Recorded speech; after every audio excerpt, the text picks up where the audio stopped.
The maestro has such a powerful voice, even at some point where he may not be singing loud, but you hear him loud and clear. And the maestro has this very sweet, angelic approach to the carols, and that brings a lot of lightness. And being able to have those two types of energies stir something up in you is what really brings it together. I could feel the work happening.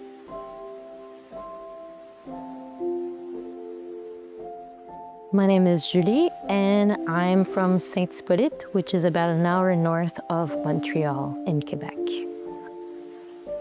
This week was interesting. You never really know what you're gonna get into when you go into these weeks. This is gonna be an intense experience. This is gonna be, are you gonna get a lot of insights? Are you gonna have a tough time? And I really went in with an open heart and an open mind, but standing firm on the work that I've done up until now. And that helped me greatly to actually go through the week, because all of the work of the previous years I was able to transmute all of that work and alchemize it into something that I didn't expect. So that was a very nice outcome that I didn't have in my cards. When we talk about intense journeys, I think oftentimes people will go to like the purging, which is something that happens quite often in ceremony, or having intense emotions and having big revelations and seeing grandiose things. And for me, it was actually quite the opposite. And that's where I found the intensity into the softness of the week. I was hoping for all the grand stuff and the big stuff, but in the end, I realized that having that softness of the experience is what made it intense. So much so that by the fourth ceremony, I actually opted to not drink the medicine and just sit with it. And in order to connect with the medicine, the maestro put painted some medicine on my face, and I felt like a warrior. And simply the carols were enough for me to get to a point within myself that I could do the work and I could feel the work happening. The maestros are impressive. Both of them, the maestro and the maestro, bring a different set of energy to the space, to the healing space. And I really was able to benefit from almost like the yin and the yang, or the dark and the light, the feminine and the masculine. So throughout the week, those two perspectives really came and touched me in different ways. The maestro has such a powerful voice, even at some point where he may not be singing loud, but you hear him loud and clear. And the maestro has this very sweet, angelic approach to the carols, and that brings a lot of lightness. And being able to have those two types of energies stir something up in you is what really brings it together. And it really feels, when they're sitting in front of you and they're singing, it really feels like they're sending a beam of light towards you. And the only thing that I could think of is how this exchange was happening. I was receiving a beam of light, but in return, I was able to send something back. So having started my healing journey a few years ago, I really started to reconnect with plants, and it's something that I've integrated into my day-to-day life. Honoring the plants, now I garden specific plants that I know will bring me healing throughout the year. So making those intentional choices is something that I was already aware of. What got me really thinking is the interconnectedness of it all. As I was sitting in ceremony, right after I drank the medicine, I had this question that came up to me, and I was like, I wonder on which date they actually brewed this. Because I am sure, and I know of it even though I didn't end up asking, that on the day that they actually brewed it was probably on a day that I was doing something significant, and that it all tied back together. And being able to sit back and feel safe within that knowledge that everything is somehow interconnected and weaved into your own healing through others is actually pretty impressive. So when we were sitting in one of the sharing circles where we talked about integration, this question came up. And what I said I would be doing was not a damn thing.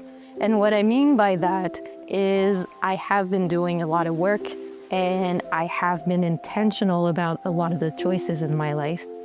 But coming here made me realize that sometimes you need a break, and you need to take a step back and just kind of enjoy the moment that you're in as you are within that space. So that's my plan when I go back, to actually give myself the time to just sit with it and just be with it. And then I'll pick up the integration stuff after. But for now, I will just sit with it as is. I definitely have a different perspective on intensity. I really enjoyed finding intensity into softness. I'm all about adventure, like, oh, let's rent a motorcycle and go down the East Coast, or buy a van and cross country, or sign up for an Ironman. And those are very intense, both physically and mentally. But I never realized the value of the intensity of softness. So that's something that I'm looking forward to explore. I'm also going back with a more whole package, if you will. I had all the pieces and all of the things were there, but I couldn't find the gel that would make it come together. So this kind of like became the jello that stuck everything together. So I'm really excited about that, about working with that. And going with like all the work, doing all of these experiences, being on that path for some bit of time, it's also coming back to knowing that you can have your stories, your trauma, your carry all of that with you, but ultimately when it comes back to what really is that I am, and that is enough. As an introvert, I can find groups overwhelming sometimes. We're fortunate that in those containers, in the container that's created here, we have those moments where we can step away and come back to our bubble. I was a fan of the silent table. Even at some point I was like, okay, get away from the silent table and go back with the group, because also healing, very cognizant of healing happening within groups and within those connections and those interactions. And being able to take a step back actually makes you appreciate going back into the group even more. When you sit in ceremony or in the integration circles, people may be going through some challenges and also some beautiful things. And by sitting within the group, you're able to find joy through others, and you're able to find resilience and empathy through others.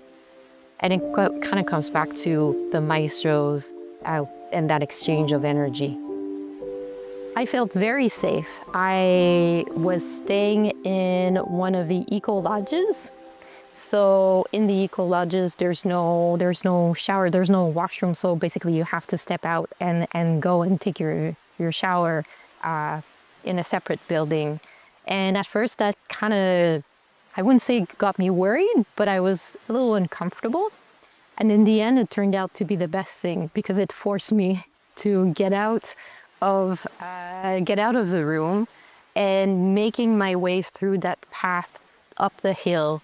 Every time I just cherished those moments, because it was a moment of grounding. At one point, I wanted to take a shower. It was quite late in the night, and I was like, I don't know. But there was a security guard that was there, that was holding space, and I really felt safe. And feeling safe to be able to go through these experiences is crucial. If you don't feel safe, you're not going to be able to relax. You're not going to be able to let go. You're not going to be able to enjoy your experience. So this talks about like the basic safety, if you will, but then beyond that, there's the spiritual safety of the people that work here, from the maestros to the facilitators, to the people on the ground, the people in the kitchen, and that is priceless. Some people will say that when you feel the call for the medicine, you should go, and then sometimes the medicine will find you. And making the decision to embark on this whole experience can be a little overwhelming when you don't know what to expect. At the same time, not knowing what to expect, I think, is part of the mystery. Because every single time that I've stepped into a healing space with an intention, in the end, I did get what I wanted, but nowhere near in the context that I thought that I would, or in the way that I would. And that's what makes it really, really amazing. You don't always get what you want, but you always get what you need. And being able to forge that relationship with the medicine is also is also important. So don't make that decision in a rush space, but know that when you do, it is the right decision. And when you're ready, the medicine will be ready for you.